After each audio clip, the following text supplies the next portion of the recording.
नमस्ते दोस्तों, welcome back to my channel. कैसे हो आप सब लोग। आज मैं क्लास में आपको सिखाने वाली हूँ घर बैठे आपको ब्लीच किस तरह से करना है। आपको अगर ब्लीच करने में कोई परेशानी आ रही है, आपको पता नहीं चल रहा है कि इसकी एप्लीकेशन कैसे करनी है, तो वो सारे डाउट मैं आज आपको क्लियर करने वाली हूँ। अगर आप घर पे बैठे आप खुद ब्लीच करना चाहते हो तो आपको किस तरह से आपको ब्लीच करना है, एप्लीकेशन कैसे करनी है, मिक्सिंग कैसे करना है, वो सब मैं आपको बताऊंगी और सिखाऊंगी।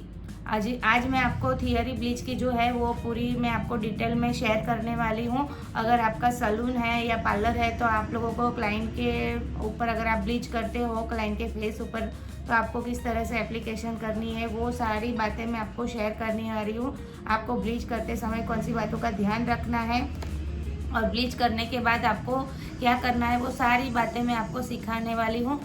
तो प्लीज़ मेरे चैनल को प्लीज़ लाइक कीजिए। और मैं ब्यूटी पार्लर का पूरा कोर्स फ्री में सिखाने वाली हूँ घर पर बैठे बैठे, तो मेरी चैनल को प्लीज़ सब्सक्राइब कर दीजिए अभी के अभी, क्योंकि ये कोर्स पूरा मैं फ्री में सिखाने वाली हूँ। ये कोर्स की फ़ी बहुत बाहर, आप अगर कोई सैलून में जाओगे तो 50,000 से लाख रुपए तक की फ़ी होती है। तो और मैं वो सारी कोर्स में आप लोगों को सबको घर बैठे मैं सिखाने वाली हूँ फ्री में। तो प्लीज़ मेरे चैनल को लाइक कर दीजिए और सब्सक्राइब करना मत भूलिएगा।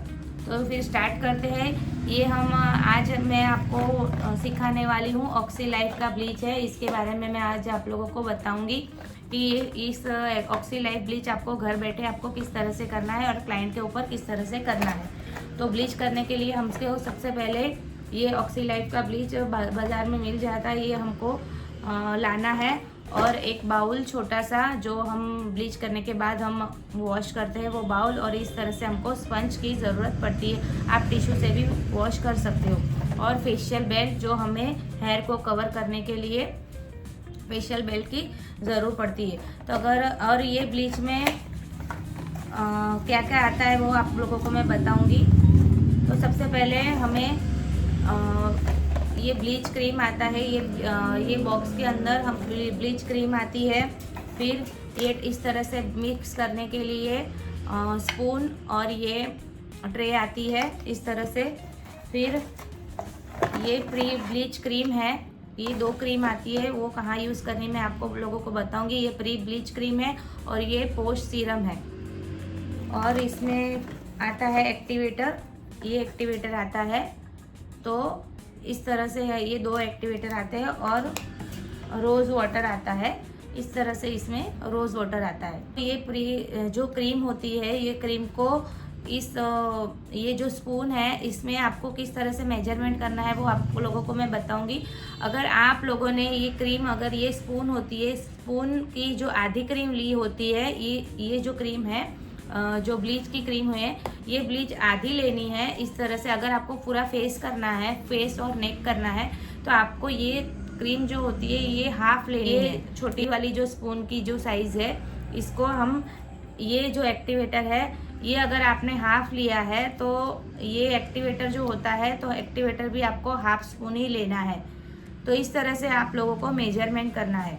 अगर आप ज़्यादा या कम एक्टिवेटर ले लिया तो क्लाइंट के जो फेस होता है, तो फेस पे उनको रेडिश होती है और रेडनेस भी होती है और पिंपल भी होते हैं।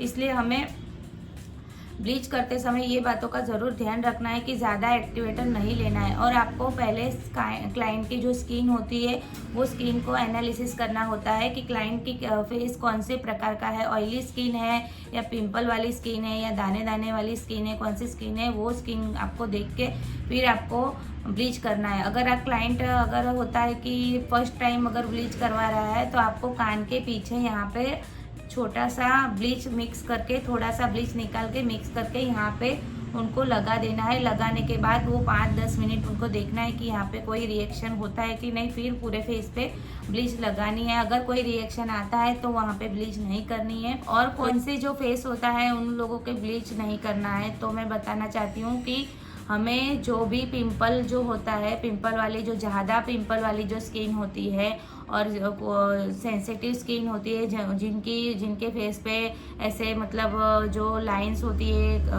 नसें जो दिखती है, बहुत ही सेंसिटिव होती है, बहुत रेडनेस स्किन होती है, वैसे स्किन पर हमें ब्लीच नहीं करना है। क्योंकि वैसी स्किन पर कोई भी रिएक्शन अगर आ जाएगा तो क्लाइंट आप पे ही चिल्लाएगा कि ये क्या कर दिया मेरे फेस पे। तो उन लोगों को ना ही बोल देना है कि आप लोगों की स्किन पे ब्लीच नहीं होगा।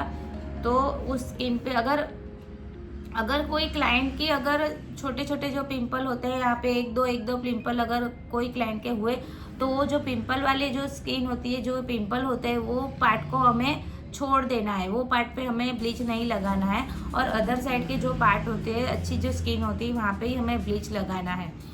और किसी के जो फेस पे अगर कट लग गया हो या फिर कुछ लग गया, तो वो पार्ट पे भी हमें ब्लीच नहीं लगाना है। तो ये सारी छोटी छोटी बातों का हम लोगों को ध्यान रखना है।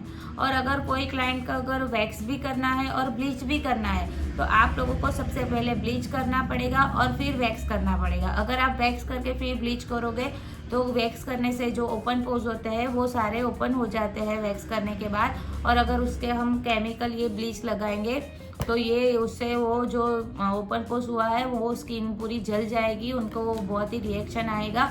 इसलिए हमें ये गलती बिल्कुल ही नहीं करनी है। ब्लीच पहले, सबसे पहले हमें ब्लीच करना है, ब्लीच करने के बाद हमें वैक्सिंग करनी है। मैं नेक्स्ट वीडियो में आप लोगों को मैं बताऊंगी कि ब्लीच की एप्लीकेशन किस तरह से करनी है और कैसे करनी है। आज मैंने आपको सब थियरी समझा दी है, तो ये थियरी आपको फॉलो करनी है और आप लोगों को घर पे बैठे आपको इस तरह से आपको ब्लीच करना है। आप लोगों को ब्लीच का क्लास कैसे लगा, तो प्लीज़ मुझे कमेंट में बताना। अगर मेरा वीडियो आप लोगों को अच्छा लगा हो तो प्लीज़ लाइक कीजिए, कमेंट कीजिए और अपने सारे दोस्तों के साथ शेयर कीजिए। Thank you.